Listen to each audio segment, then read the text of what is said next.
నిజామాబాద్ జిల్లా ధర్పల్లిలో ఎంఆర్ఓకు వినతిపత్రం ఇచ్చారు జేఏసీ కమిటీ సభ్యులు. బీసీలకు 42% రిజర్వేషన్లు కల్పించాలని వారు డిమాండ్ చేశారు. రాష్ట్రంలో బీసీలకు స్థానిక సంస్థల ఎన్నికల్లో 42% రిజర్వేషన్లు లేకపోవడం వలన ఉన్నత వర్గాల కుటుంబాలకు చెందిన వారే పాలకులుగా కొనసాగుతున్నారని అన్నారు.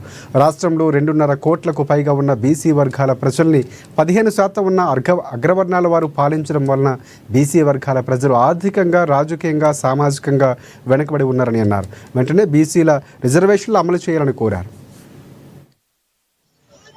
ఇక్కడ ఉన్న కాంగ్రెస్ పార్టీ కానీ, దేశంలో బీజేపీ పార్టీ కానీ, పార్టీలతో మాకు సంబంధం లేకుండా బీటీఆర్ 42% రిజర్వేషన్ కల్పించాలని ఆనాడు ఉన్న రాజ్యాంగం, అప్పటి రాజ్యాంగాన్ని ఖచ్చితంగా రాజ్యాంగానే మార్చాలని మేము కోరుతాం. ఎందుకంటే అప్పుడు ఏదో గుడి జమాల రాజ్యాంగం మార్చారు. మేమెంతో మాకు అంత కావాలి. ఇప్పుడు రాష్ట్రంలో, కేంద్రం, దేశంలో 60% ఉన్నాం మాకు. అయినా మేమేం అడుగుతాం? 42% ఇవ్వమంటాం. 42% ఖచ్చితంగా కేంద్రంలో ప్రభుత్వం కానీ, రాష్ట్రంలో ప్రభుత్వం కానీ, మిత్రుల ఎమ్మెల్యేలు, ఎంపీలు అందరూ 60% ఉన్న బీసీలకు 42% ఇవ్వాలని చెప్పేసి మేమందరం కూడా డిమాండ్ చేయడం జరుగుతుంది. అలాగే ఇతర మతాలకు సంబంధించినటువంటి వాళ్ళని ఇలా కలపకుండా డైరెక్ట్ గా 60% ఉన్న బీసీలకు 42% ఇవ్వాలని చెప్పేసి మేము బాజాబ్తా డిమాండ్ చేస్తున్నాం.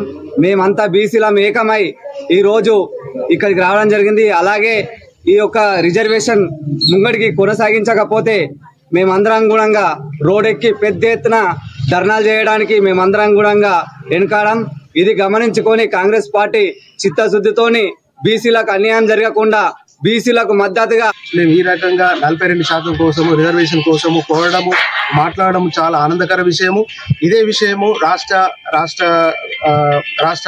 మా ఎమ్మెల్యే గారికి కానీ, ముఖ్యమంత్రి వర్యులకు కానీ మేము చెప్పుకునే విషయం ఏంటంటే 42% రిజర్వేషన్ ను అమలు చేయడం వల్ల తద్వారా మీకు కూడా ప్రజల్లో మంచి సుపరిపాలన అందిస్తున్న కాంగ్రెస్ ప్రభుత్వం అని గుర్తింపు కూడా వస్తుంది.